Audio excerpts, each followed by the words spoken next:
Hello, how are you this lovely evening? Nice to be here again. I don't know whether you can notice any difference in the setup here. I think I've tried to improve the camera experience. So do let me know how it's working for you. I've got a whole array of stuff in front of me now. To me, look at that. God, I need that to be sitting correctly, don't I? There, that's better. Yeah, so good evening. Tell me where you're watching from, who's regular and who's new. So what did I do this week? Plenty of teaching. There's going to be one more week of teaching in person, and then I'm on holiday for a couple of weeks. And then I'm back and I'm doing another week of in-person classes, and then on holiday again. So that's the summer for you. It's very difficult to get people all together in one place to do teaching, so I might as well take the time off and enjoy it somehow. So I've got a couple of things planned. One thing is, of course, the Art in the Open en plein air painting festival in Wexford in South East Ireland, which is called the sunny South East. Hey, Star Candy, Wisconsin, how are you doing? You're looking very well, I have to say. I wonder what the weather's like where you are. That little cat emoji. Yeah, well, nice to have you in with us. I wonder where you heard about me, or did you just come across me on the YouTube algorithm? Just put up my live stream. Let me know about that as well, please do. Yeah, so I'm going to do the En Plein Air Festival down in Wexford, and if you're not from Ireland, they call that part of Ireland the sunny southeast, because it's the only place that kind of gets more regular sunshine, really. So it's just in that little southeast corner. So that's where it's being held. Looking forward to that. And you've got you've got Star Candy. You're nice and sunny, ready for fireworks. Oh, I don't know what you're expecting from around here. Anyway, maybe we'll have to paint in some fireworks. Yeah, so I don't know. What do you think? It looks like it kind of looks better to me, and I'm not quite sure why. I've done something with the lights. I've tried to sort of work on that hot spot that kept appearing at the top of the painting. We'll see how that sort of worked. Lighting is extremely important in this kind of thing, in video, and I don't always have the light right. You can see just here the shutters of the blinds, I should say. They don't really close properly. This is a very old and rickety and leaky studio. It leaked from day one when the builder sort of I found out from the builder that he actually didn't know how to address the roofing issues. So it's been a problem from day one. But it's housed me for the last what? My daughter is now, my eldest is 27, so yeah, most of that time anyway. Yeah, here the weather is very windy for some reason. It's been a rotten summer. Most of the time. It's getting a little bit better, and I'm wondering whether all this wind, this stormy wind we're having, is signalling a change to maybe better winter. Oh, of course, happy Independence Day to you. I forgot. Yes, so yeah, congratulations, and I hope you're having a lovely time. And I'm glad you chose to spend it looking at me anyway. Yeah, okay, so I'm just waiting for a few more people to come in. There usually are, so when we do, let me know if you're there. I can see how many people are on, but I don't know who they are until they actually sort of write something. So let me just see. Yeah, so yeah, I wonder are the usuals. I don't want to actually do anything before there's a few regulars come in. But that thing I mentioned about the weather and the dull summer that we've been having is kind of what prompted this painting, actually. Because if you can't, if you can only find dull references, and painting in Ireland at the moment has been mostly sort of dull, the thing to do is actually to paint in your sunshine, paint in the colours, paint in the life and the vibrancy into your paintings, I think, and think more like a child.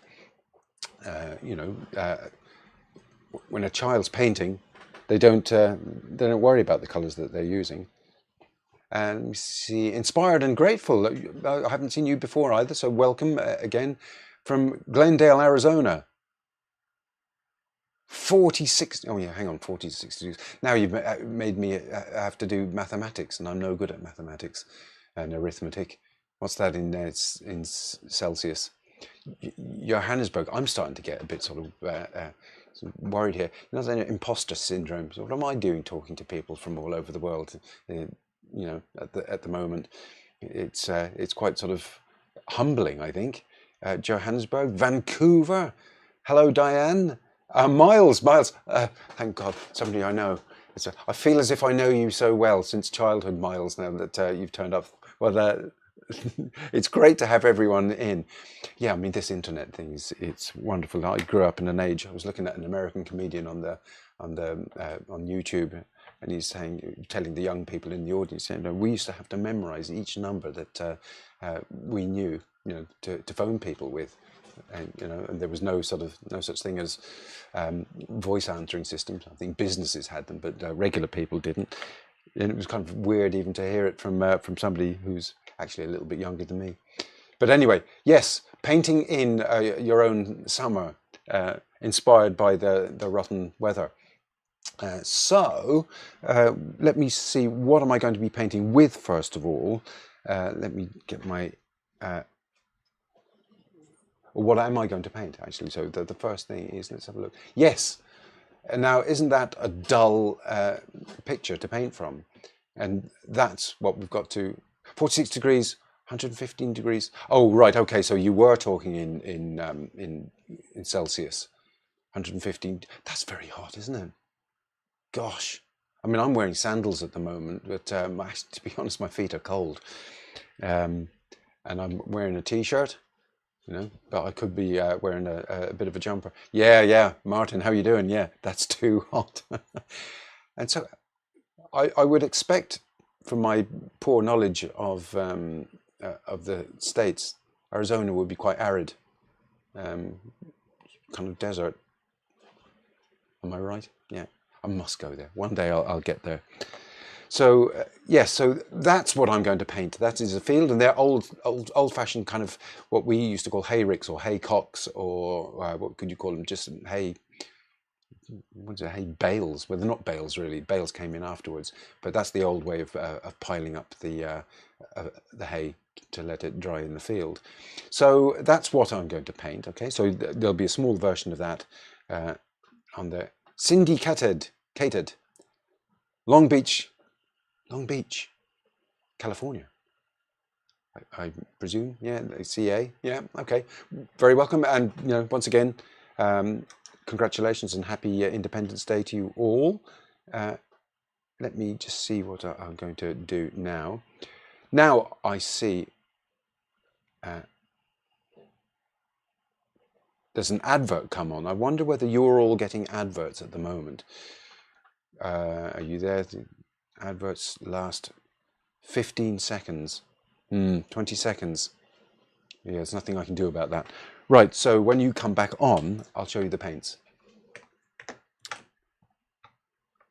Okay, so can you hear me? So I'm going to skip that ad myself. Right, okay, so what do we have here? So I've got titanium white. I usually put that there. And I do them in order because you'll keep the same order all the time because it makes painting easier that way. Cadmium yellow, pale hue. Permanent rose. Cobalt blue. I'm putting in Viridian this time. I just want to have a green in there this time. And burnt sienna. So no black. Yeah, right. I was just telling my students earlier today, and all week in fact, that if you really wanted to, you could get a full, more or less a full gamut of colours with those. Okay, that doesn't look very. It looks a little bit blurred. So sorry about that. But anyway, so yes, so I use this for making my darkest darks, along with the blue, the burnt sienna, and I just fancied putting in a green, but I didn't need to put in a green. I could have got away with just using the blue, the yellow, and the red. So if you were ever, I was just telling her earlier, if you're ever in extremis, if you're in a place where you needed to earn some money quickly and thought you'd sell a couple of paintings and you didn't have much money to buy the paints, all you need is a red, a blue and a yellow and a white. Okay. All right, so there you go. So I'm going to put those out. And I always put them out in the same order as much as I can. So I think I'll have to go and buy some more this weekend. Gosh, it's hard to get that out of the tube. I'm so stingy. I'll grab that out of there like that. Wipe that down on my rag. So that one for the bin. So next one is yellow. I always put them out in this order, all right? Because I think once you establish your order, stick to it, because you'll always know where everything is and you'll know if something is missing. I think it's a good idea. And then when you sort of change your palette and you have lots more, maybe a warm yellow, a cool yellow, and an earth yellow like yellow ochre, you put them in the same kind of place. You work out an order for those and you stick to that. Blue, can you see it there? Yeah, blue. And I'm not using black this time, okay. Oh, sorry, I said I would do it in order, didn't I? I'm going to put the green in here. The green is kind of stuck in between the blue and the burnt sienna. Not for any particular reason, it's just that I seldom use it in any other circumstance, and I need a place to put it. Okay, so there are the colours that I'm using. All right, go to the solvent here, that's zested. Okay, so that's they call it citrus oil, really. I've stopped using terps as much as I can because I don't think it's very good for you. And the people that make this do make a medium, and so that I think it's made from maize. That's what they say. I'm not quite sure how they do that, but I'm no chemist, as I say. So let's have a look at my canvas. Right, okay. So my canvas is a linen canvas, so it's already toned, really. I'm not going to have to do a wash with this. Oh yes, so inspired and right, okay, thank you for that information. You know more about this stuff than me then. The ads will be individual, not simultaneous with you. Right, okay. So I'll shut up when if I see an ad coming onto the feed. It's also complicated, isn't it? Right, so what I'm going to do, firstly, I'm just going to do a drawing, okay? So I'm going to use burnt sienna for that and give myself an indication where that is. Then I'm going to, oh yeah, I have to turn on my reference, don't I?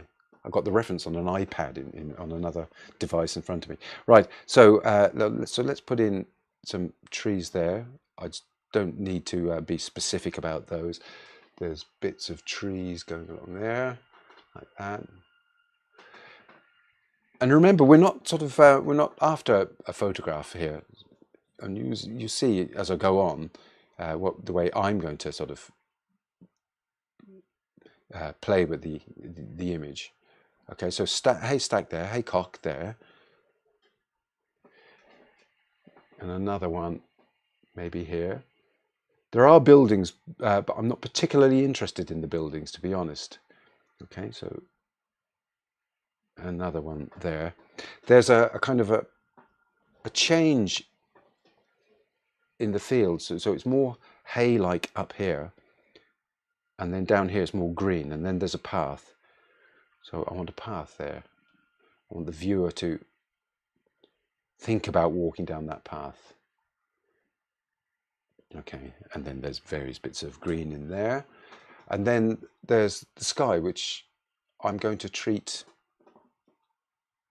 not the same way as it actually is. Do you remember, this is a dull painting, and I want to make it more than it is, to make it something I'd like to look at in years to come. So I'm going to change my brush now to this, which is a filbert. Okay, so this was a flat bright. You see, it's like a almost like a chisel blade, and this one's got rounded. It's still flat, but it kind of rounds off at the top there. Okay, so, and I think what I will do first of all is mark in those haycock parts, so yellow and red, and a little bit of blue. More red there. Okay. So I'm going to put them there like that. And here and here, just so I know where everything is. And then I'm going to make a slightly brighter one, more yellow one, just for behind them, so I don't forget where those things are. Okay, so, and I will be using very much broken color in this, and this path coming up here like that.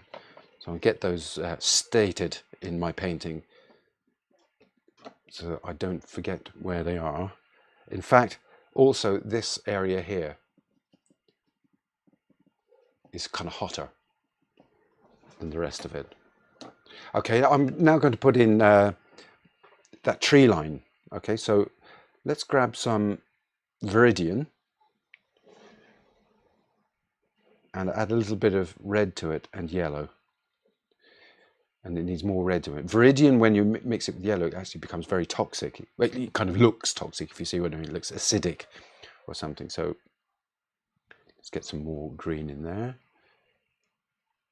And then I'm going to add a bit more blue and red to make a dark green. That'll be my sort of main shadow area. So there like that, going on there like that, there like that. Not being particularly true to the actual trees that are there. Might make that one a little bit larger there. There. And then coming up here and there like that. Okay.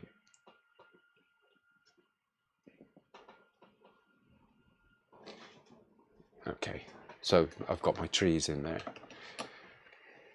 Now, before my brush gets too messy, I'm going to put in something for that sky. Okay, so I'm going to make I think I'll make a blue, cobalt blue and white. I'll just put a bit of red into it to make it slightly violet-y. Make sure I've got enough.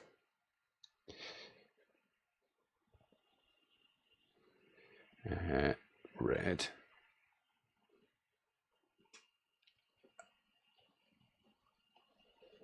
I'm just going to sort of put down lots and lots of strokes, because I'll be going over this again, just to get in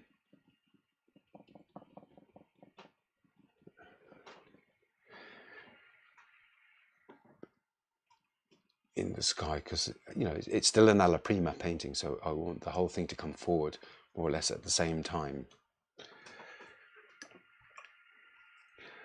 Need to mix up some more. The other thing about having a restricted palette is it makes it much easier to remix paint if you need to get more paint, because there's only a couple of choices to make the mix from. So it's less confusing. If you can't remember if you used a warm red or a cool red, etc. for your mix, you know, that can become an added difficulty, because there are already things that mitigate against you painting, aren't there? Yeah, like the pinks coming up in there. That's nice.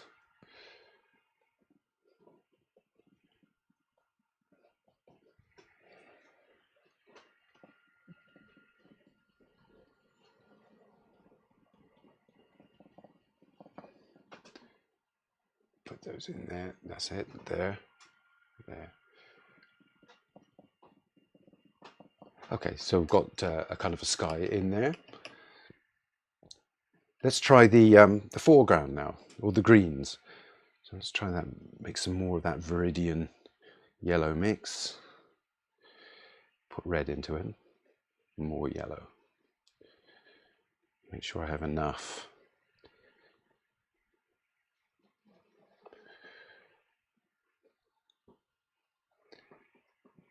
Okay, and then we can fill this area in the same fashion.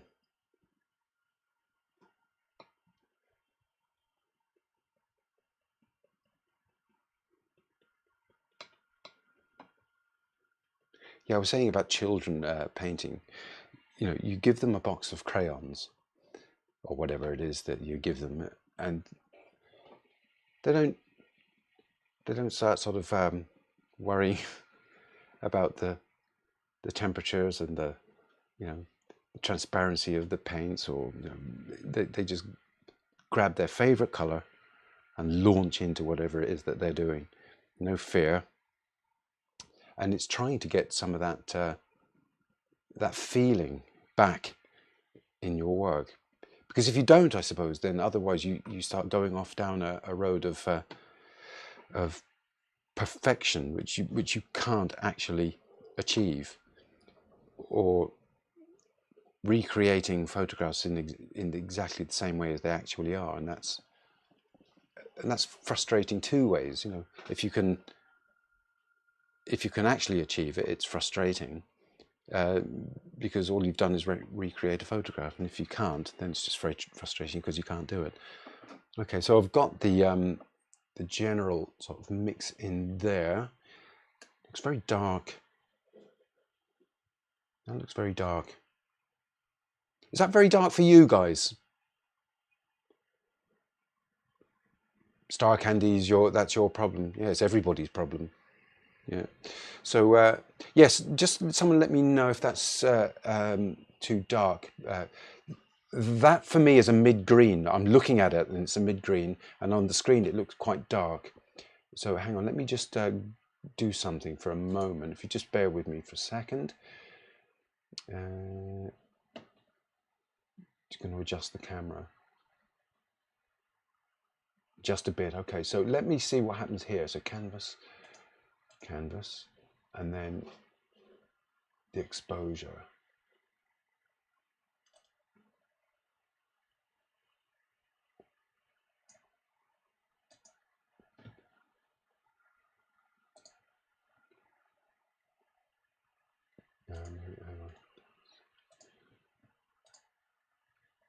How's that?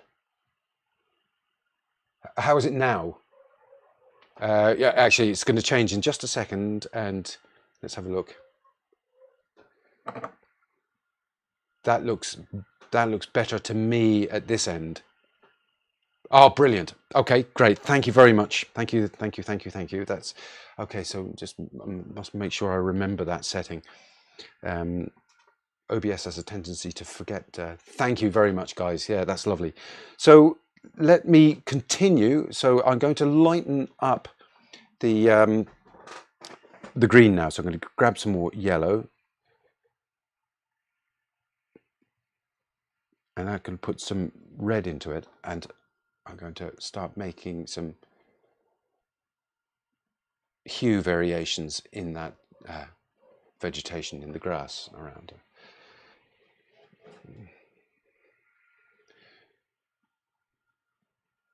And once again, when you're painting something like this, I think you should be sort of, you're in your studio like I am here painting this, but the viewer should not sort of know, preferably not know that you painted it in the studio.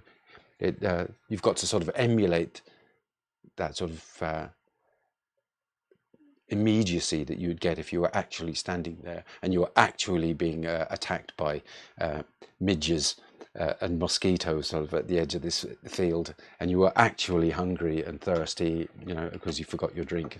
So you paint fast. Okay.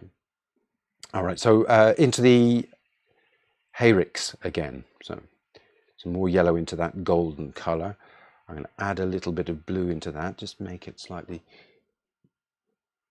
hay-like, and put in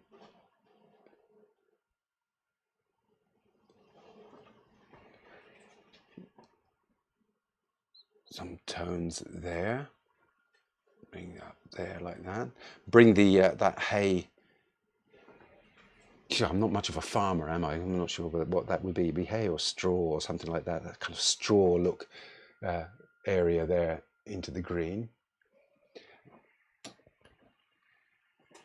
Into the green again, I'm going to grab some reds and mix that into my green. So, you know, really quite red. And have those in just vertical strokes, because we're looking at a form of grass, I suppose. So your strokes can sort of tell the viewer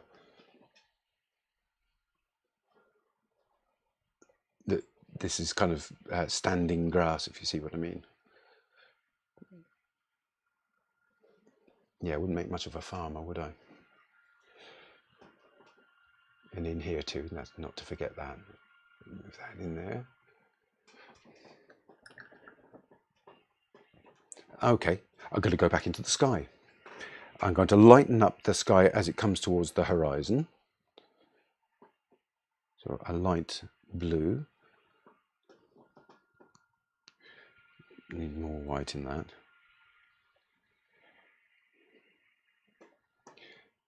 Here we go. And then around here like that, and bring that in a little bit closer. And every time I put the a kind of a new layer down, the strokes are getting just that little bit smaller.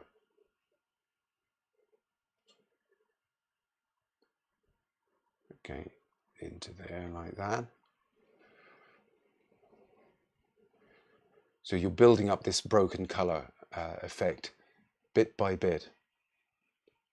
And I was thinking of, you know, because this, I did my training when I was a kid, you know, like I joined an apprenticeship at 17 years old, and I went into the printing industry, and printing, the end I was in, is based around 4 colors, and all these continuous tone images that you see in magazines, newspapers, any printed material, it's all made up of dots, but they're tiny, so you don't read them as dots. And that's what the likes of the post-impressionists, Seurat, and all the people like the pointillists, and that's what they were. I'm sure they must have been influenced by the way science had gone in the world of print. So I thought the other day, you know, I'd like to have an exhibition of this kind of work in our National Print Museum here in Dublin, and I think it'd be a good one. I can't be the first, but I mean, it would be nice to do one anyway, and do some of the work in actual printers' colours, which I use cobalt blue, but printers use cyan. I use permanent rose, but printers use magenta. You know, so. But you can buy you can buy magenta oil paint. You can buy cyan oil paint. You know, so it would be worth doing, I think. Let's go into that sort of straw-like triangle of tone behind the bales. The hay ricks, the haycocks, or whatever they are. So up there like that. Put some dots in there, and in here too.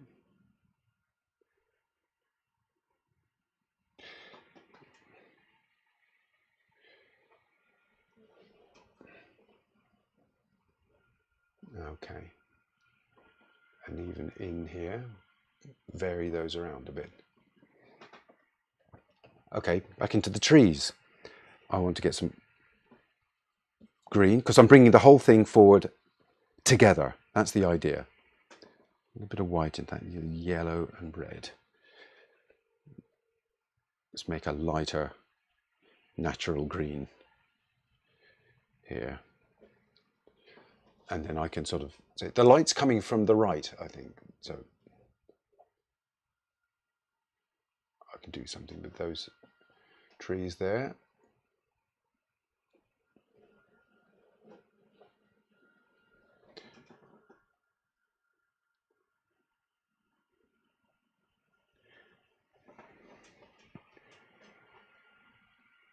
Around here.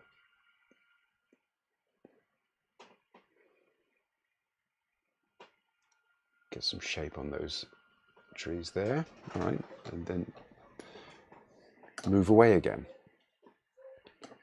I want to have some really sort of straw-like colour. I'm going to use a bit of burnt sienna in this and a bit of white. And start putting in some strokes in this grassy area as well. And I'm bearing in mind I'm trying to keep this warm. The whole painting is supposed to be warm. I don't want to use the kind of pallid look of the photograph. You know, and the photograph is sitting there looking at me, telling me to reproduce it, and I'm defying it really. And one of the ways of doing that is to you know, do the broken color bit. You know, there's lots of ways you can do that. You could, for example, paint the whole thing in give yourself 15 minutes to paint it, or you can do it, count your strokes, that kind of way. All of those things will help you get away from the photograph. Right, I'm going to make a shadowed version for this haycock here. Let's make it a bit more red. Same with this one here. And there should be a cast shadow as well.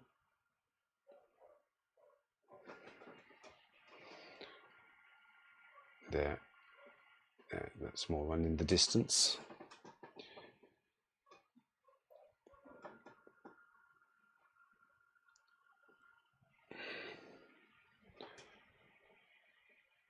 And then there's the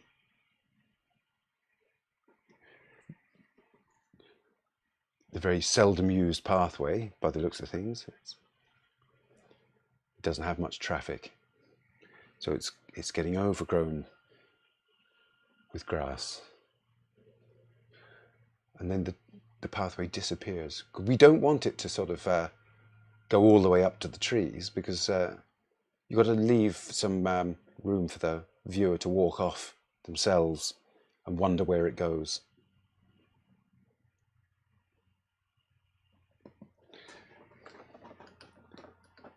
Back to the sky.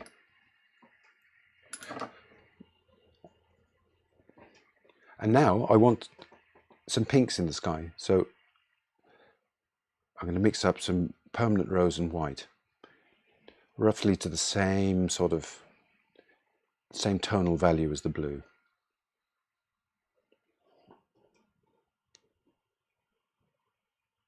Because I like scintillating skies. And you can sort of suggest that there are clouds there without actually painting clouds, I think.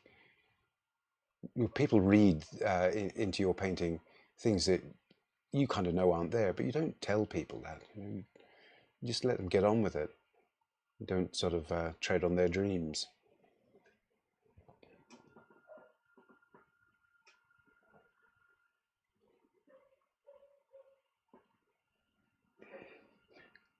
And I like making the viewer work as much as I'm working. Okay, so strokes are getting smaller now, and more numerous actually.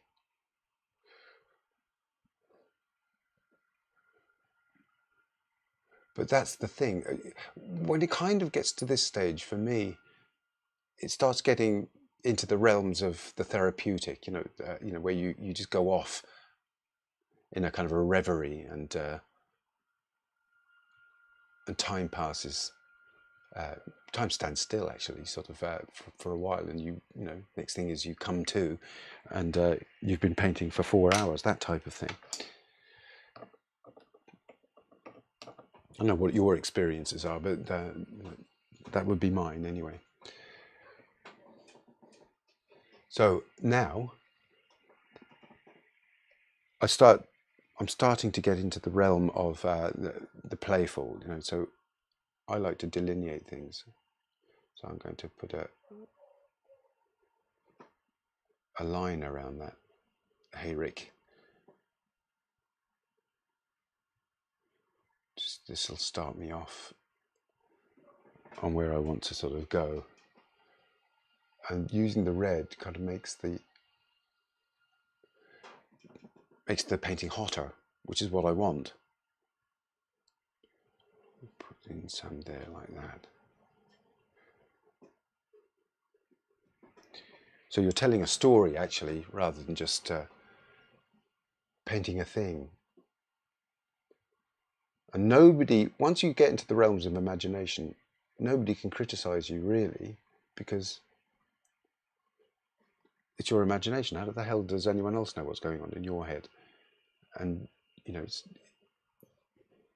and you're talking about the realm of dreams, really. What do I wish it was like? Where would I like to be? Where was I once that I'm trying to recapture? So now I'm going to get some really quite vivid reds as well, and put them in the grass too. And because I've got a big green block there, a lot of the work is done for me.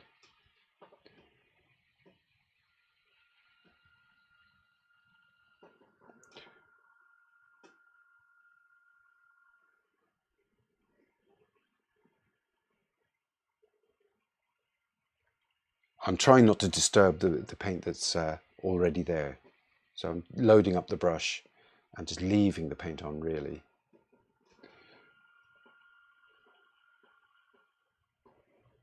There. And the funny thing is that normally, left to my own devices,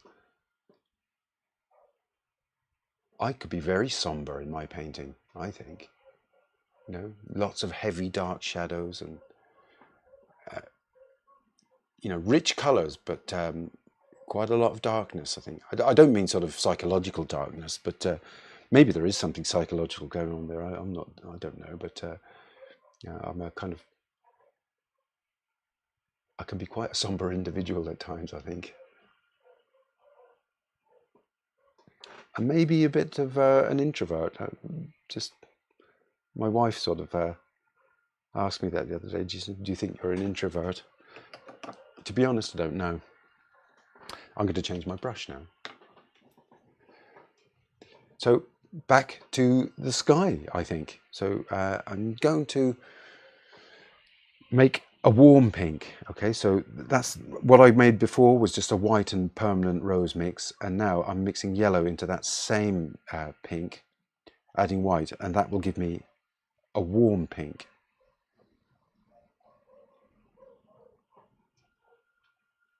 I'm going to bring that down towards the horizon. And I think this is a very cautious way of painting. It actually does allow you to make marks and not commit thoroughly, I suppose, which is kind of a nice way to approach things, especially if you're not confident in how to do it in the first place. You don't have to commit absolutely all the time, and you can sort of back off and rework an area. And let's see, put that up here. I can give the kind of impression that there are clouds just by sort of grouping some of the dabs together a bit more.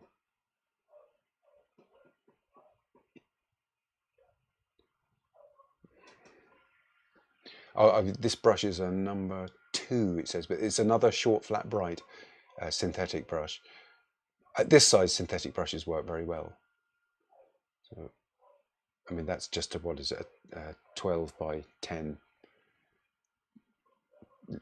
linen canvas board. Linen board. Because it isn't canvas if it's linen, is it? Okay, so got that there. Maybe I can put in a little bit of description here. Get those trees. I don't really want to over describe the trees, but I'll put in a bit in there. Let's grab a bit of blue as well.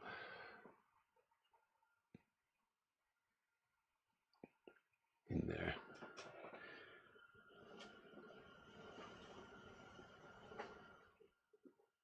Okay. Now, let's make up a little bit of a cold blue. So blue and white, more intense than that. So it's kind of a mid blue. So cobalt and white. And put in some areas of shadow.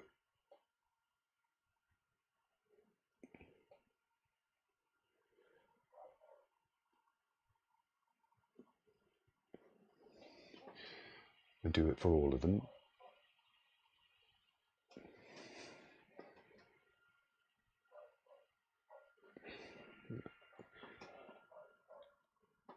And have the cast shadows. And then I can put some of that in the trees as well, just at the base of the trees. So you get a nice vivid dark blue shadow.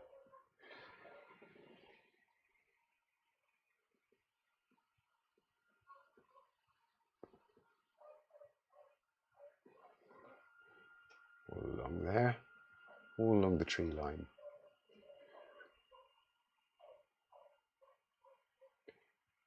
Okay, where else can I do it? Well, if the light's coming from the right, maybe I could sort of do a few of those strokes down here as well.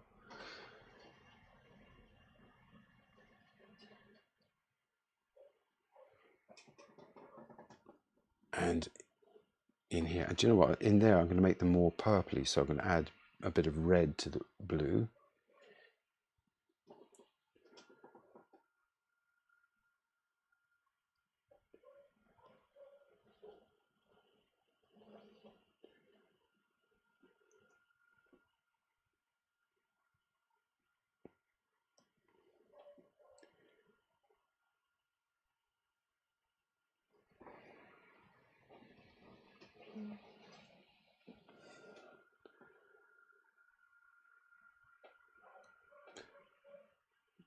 It's hard to get down at the that ledge between the.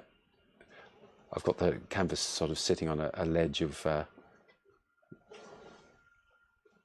wood, a bit of a kind of a baton just put underneath it. It kind of makes it hard to get the brush into that corner. Just putting some random little dabs along there.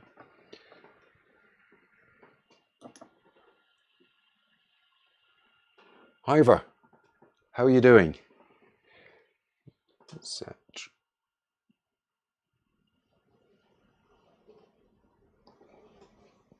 delineate that a little bit more. Now, I want to go back into the sky. So I'm going to mix up a kind of an orange, I think, a kind of an orangey, bright.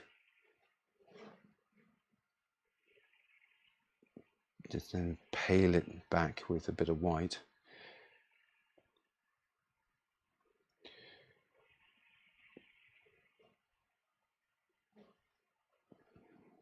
Okay.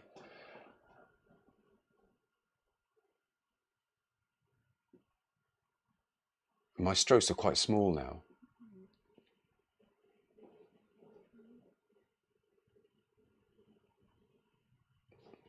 The whole thing is an optical illusion, like all print. All four-color printing of photographs is an optical illusion. So you're looking at loads of dots, it's just that you can't see them.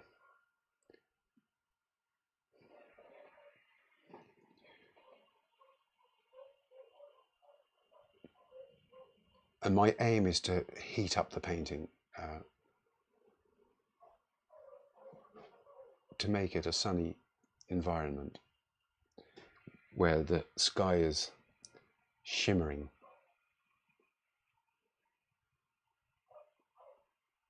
I think I was saying that last week, is that, you know, when you're out in very, very hot environments, it becomes hard to look at things, and there is a kind of a shimmering that starts occurring.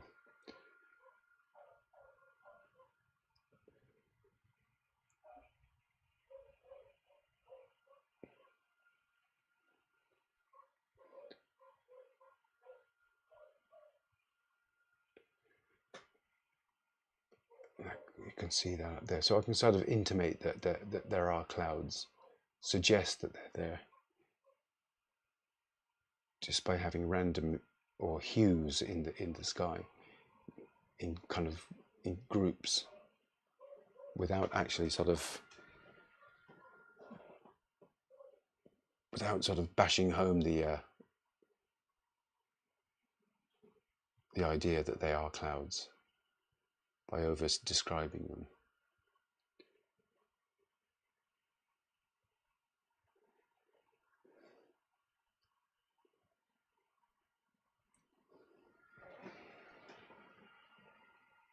And there too. Have any of you actually been painting during the week, and what did you manage? I figured out how to sort of look at the chats while I'm painting, so I'm getting slowly better at this kind of stuff.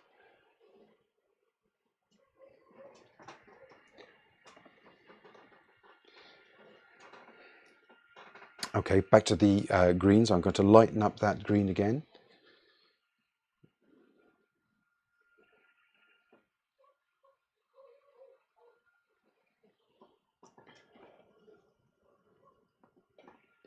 Just go again a bit further.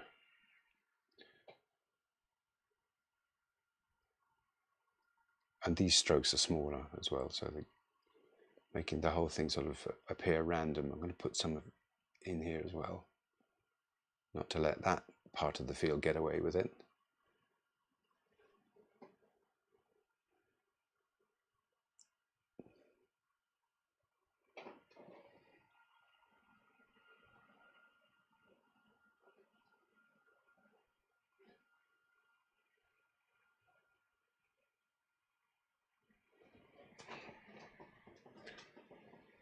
I'm doing one of my sort of larger, more somber paintings. Actually, there's one in the studio, so I'm going to actually do a live stream of me painting it, where I'm not really talking too much, and just basically you'll be in the studio with me if you want to, to do it. But I think it'd be more like the work that I tend to do, as I say, when I'm left to my own devices, and not teaching. Let me see this one here. So let's go down to this area here. It's been neglected a bit after me saying that I was bringing everything forward at the same time, and then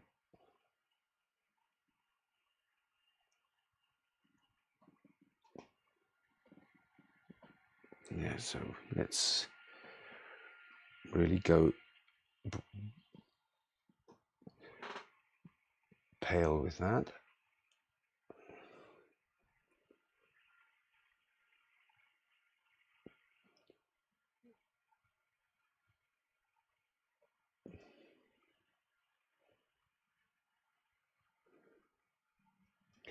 And then go back in with the green.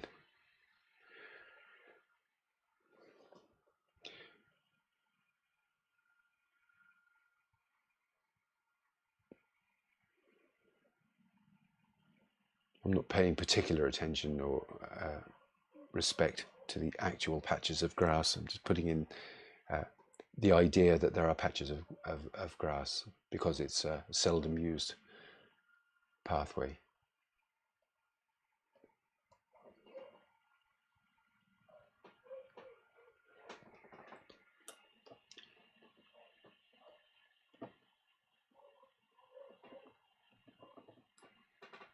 Star candy, just the sky and grass and start of the trees in the background.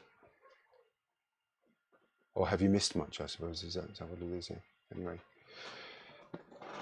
Right. Let me see. Back into the sky again, I think. Let me just put in some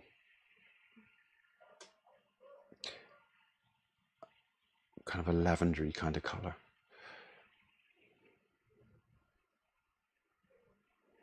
I like multicoloured skies, multicoloured clouds. Just reading the comments here.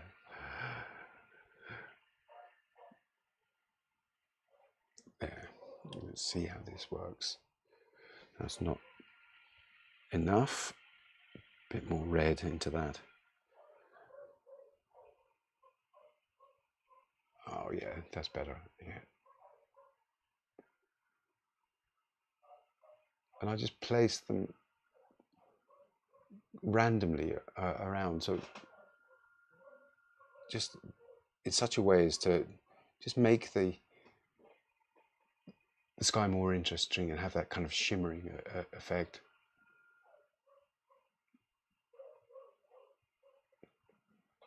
There's an exhibition of the women impressionists in the Irish National Gallery at the moment, which I must go along to it. So they've got Berta Morisot and Mary Cassatt. I'm not sure how you pronounce her name, but the one person they don't have is Suzanne Valadon, who's my favourite. Suzanne Valadon was the woman that appears in a couple of the paintings, I think, certainly by Renoir, but she appears in lots of the paintings as a model. And I saw her work in Lille in northern France last year, and it was just wonderful. And she wasn't painting until until she brought her drawings into the lads, you know, Renoir and all that, who said, you know, you should be painting. And that's how she got going, which is great. Suzanne Valadon, look her up. Not to be confused with Félix Vallotton, who's another favourite artist of mine, who's Swiss. Really like his work. Let me know what you think. It's I love the kind of simplicity a lot. He just seemed to sort of produce work that was deceptively simple.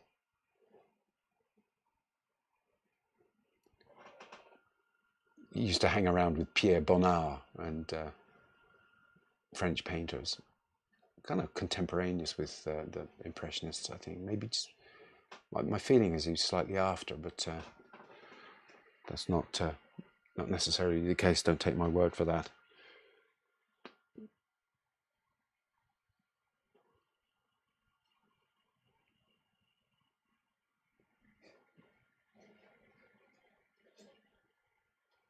And I love the way that Van Gogh would just sort of put little strokes in just for effect.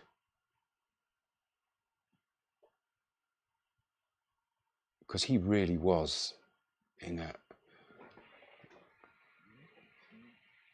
putting his dreams down on canvas.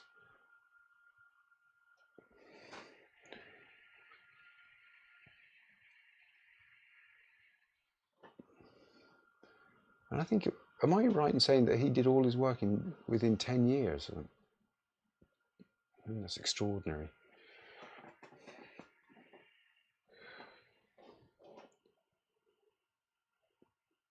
The thing about this palette as well, it's worth noting, is that all the colours are cool, apart from burnt sienna. And so when you want to warm something up, you have to put blue and yellow into it. You know, mix the red and yellow into whatever it is that you want to go warm. Just the feature of the palette that I used. All palettes have, you know, different characters.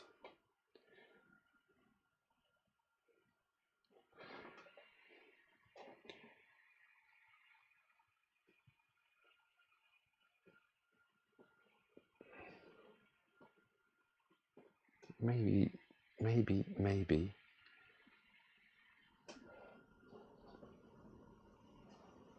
some red in the trees.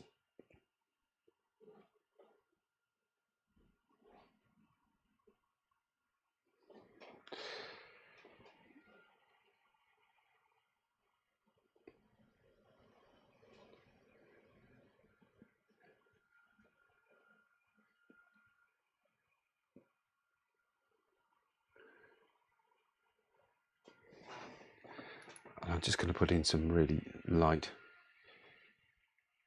what would you call it? Straw colour, I suppose, in here.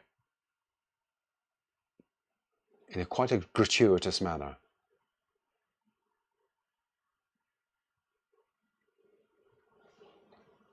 Because it's the painting that's important, not the veracity.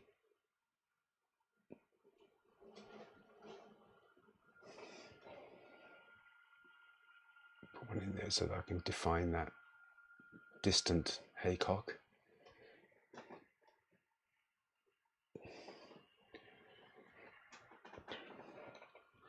So, there. Star Candy, Salvador Dali, one of your absolute favourites. Yes, an absolutely wonderful painter. An odd character. But, oh yeah, I don't like that. There's a tangent going on that I hadn't seen just until now. That red comes down off the haycock and then into the field. I don't want that.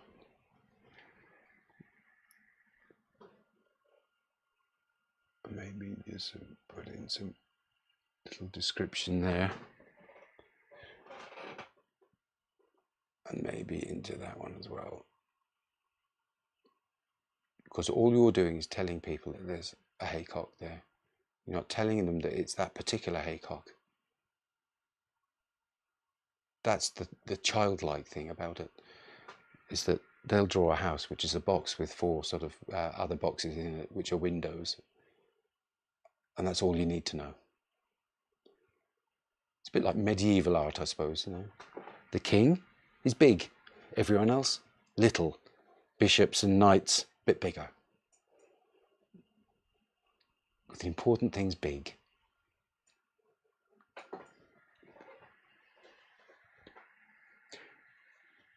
Yeah, so there you go. I'm going to just turn that around. Teacher? Does that sort of, that would do there. And the whole idea is that it's not the dull photograph. So it's playful, I suppose, is the thing. Let me just check out the palette. Does it work better on the palette? No, that doesn't really sort of, can't really focus, can it? So, how long did that go on for? Almost an hour. Yeah, this is the thing. It was an extraordinarily dull photograph. And I felt it's my job to make it more, I mean, exciting is probably too strong a word, but more interesting, I suppose. You're very kind. Thank you very much. Yeah, so I did ask, has anyone been painting over the week? And what do you do when you are painting? You know, what kind of subject matter is it? Because I think that for me, the end game is painting from your imagination. And the more you change, for example, photographic reference, you know, bend it to your will and play with the colors, the more you're engaging your imagination, which is the most human part of the whole enterprise. Because Well, for all I know, all animals have imaginations. I don't know, but you know, we're supposed to have imaginations and use them. And if you just copy a photograph, then you're shortchanging yourself, I think. Yeah, and it doesn't have to be cobalt either. And I can't recall the colours that I know or that I used to know that Van Gogh used, for example, or Monet. But ultramarine, fantastic. I've never got on with cerulean blue. For some reason, in the range that I've got here, it takes over. It's a bit like alizarin crimson in that respect. It just gets everywhere, and I can't get it out. So I'm not quite sure why that is. But I can mix up something that looks like a cerulean blue anyway. Ultramarine, great. Cobalt, my favourite, because it's the easiest one to teach. And then you've got phthalo blue as well, which that's another one that gets everywhere. But it's absolutely beautiful when you mix a bit of white in phthalo blue, gorgeous. Yeah. What else about that? Frankly, I could have got away without having the Viridian on the palette. You know, after all that, I don't think it added anything to the painting. You know, that I couldn't have made up with a mixture of cobalt and cadmium yellow pale hue. And that's something quite interesting. I must get myself, because for all I know, Winsor and Newton, which is what I have here, don't have a big market in the States. So I need to get myself some colours. Maybe Williamsburg, I think they must be American. So I think I'll buy myself a set of those and see. There's Grumbacher as well, isn't there? But I've never seen them here. So I need to get some of them and see if I can emulate closest this palette that I've developed, you know, to teach with, you know, with those American paints, and it'd be easier to actually talk to people who you know would like to know what I do. Yeah. So do you have any other questions? I think I have recorded this. Yeah. So you know, this will come up as an edited video as well later, you know, minus all the I'd say the preamble and the talking after the painting. You know, so it'll probably come down into about 45 minutes or something like that, and I'll get a better scan of the painting, you know, and then you'll be able to see how it actually did turn out. You know, and I'm not above just going over the painting again for another 20 minutes just to make sure it's the way I want it. Because it's kind of, I find it sort of hard to be painting with two cameras stuck in front of my face. That's the way it is. You can see one of them here, and this one here. What was it? What one are you seeing? Yeah, this thing hanging down. There's a camera on the end of it, and then there's another one beside it, and I keep knocking them, and they're in my field of vision anyway. So yeah, so as I say, I'm not above just dickying up the painting a little bit afterwards to make sure it's good to go on the edited video. So that's what I'm going to do. So anything else you want to talk about? You know, I won't just sort of cut myself off immediately. I'll see what's going on. If you want to, the demonstration is finished. I can't wait to go down to Wexford and paint on plein air. But I will be using acrylics because I'll be on a motorbike, and I just don't want to get oil paint all over my scooter, because all I'll have is a top box on the back, and what spaces there is underneath the seat. You know, if I had the car with me, I'll be able to put the wet paintings on the shelf at the back, but that's not going to be like that. So we'll see what I come up with the acrylics, and I'll be bringing down, you know, artist quality, you know, professional acrylics, because they work better than the student quality acrylics. There seems to be a bigger quality difference between you know, student and artist quality acrylics than there is with student and artist quality oils. I don't know why that is. I think it's because acrylics are actually much more complicated to make in the first place. They've got many more things in them, many more ingredients that oil paints don't have. What's oil paint? It's just linseed oil and pigment, whereas acrylics, there's the pigment, there's the acrylic medium, but then there's things like humectants. There's all sorts of things in there because they dry at different rates and everything like that. So it's all very complicated. Yes, Star Candy, give the cheap acrylics to the school kids and get yourself some, golden. If you're in the States, get golden acrylics. You can't go wrong with them. They're really good quality, and you won't get frustrated by them. And then when they say that they're opaque, they will be opaque, because we do have golden here. And in fact, nearly all of what I know about the makeup of acrylics comes from the golden representative who came over and gave us a talk in our local art shop. I took copious notes, and there was a lot more going on than I ever thought there was in the paints.